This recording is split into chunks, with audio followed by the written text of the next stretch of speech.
AE-1 and the AE-1 program. These are two cameras that I actually shoot with. I actually have shot a lot more with the Canon AE-1 program. I'm going to show you the features of this one, AE-1 versus the AE program. They both have a light meter in them. They basically will tell you if you're underexposed, overexposed, and this one I believe has shutter priority. This one has kind of a full manual. It actually has a program, so that you set it to your ISO and it'll do the speed and the aperture. I never shoot that way. I always shoot full manual because why have a film camera and shoot automatic? And that's you have full control over it. I'm going to show you the AE program, and I might point out some things on the standard AE-1. AE-1 program, it's basically the standard camera that a lot of people use.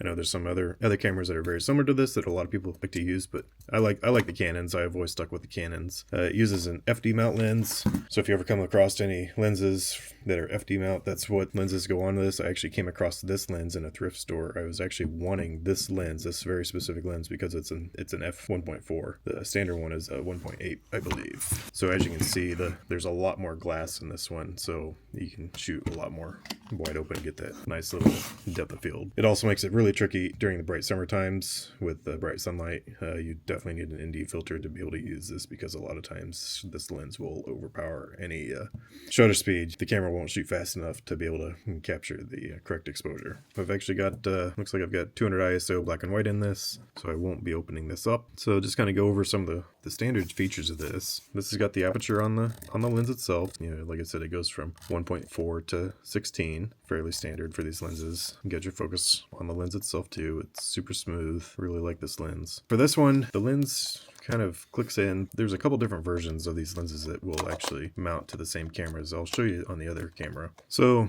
this lens actually uses kind of a ring. It slips in and then it tightens up, so it just gets snug. It's not like the screw mount lens that the Leica has. So there's no locking mechanism on this lens. If you give it enough force, it will come off. So I can see why on the other versions they did come up with a different locking mechanism, which this one actually has a little button.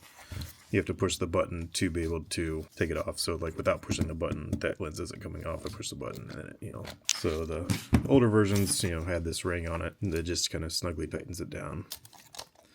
This is a SLR, which means single lens reflex. So basically we've got this mirror in here. We've got this angled mirror, which basically goes up through the viewfinder, so you're able to see what the lens sees. And this one, it's a little bit more standard. We've got, the frame count and the little window here. And then we've got, the shutter speed. So this one's got a thousandth of a second in the program, which is the full automatic view. But I always try to shoot full manual. And then actually that's a feature I've never even, I was wondering how you get the aperture to automatic, and that makes a whole lot of sense now. So obviously it's got to be on program, and then I could never get it over. And I thought this was a little, like a grip nub that you use, but you actually push it down and then it goes over to automatic. I'm dumb. So, so that's how that works.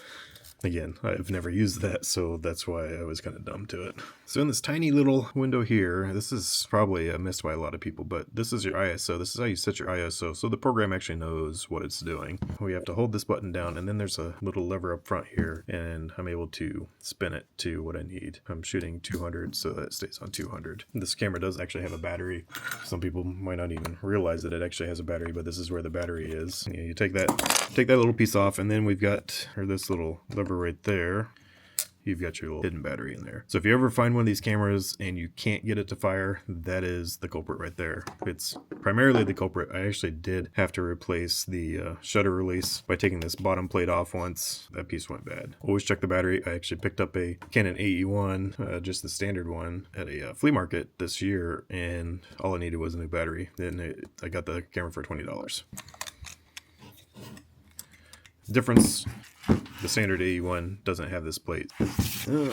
And these have the thumb winding on it, so as soon as you wind it, it's ready to fire. When you get done shooting a roll, it'll be hard to wind. Like you'll probably get like a half a wind out of it, and you'll probably wonder why it's not winding. That it would be the reason why. All you need to do, you hit this button down here on the bottom. This releases it from up here so that you can wind it backwards. If you don't do that, you're basically going to strip the film from the spool from the actual like roll of film, so you won't be able to get it back in to the dark space, so that when you open up the back, you're going to expose the film unless you take it to a dark room or put it in a dark bag and transfer it.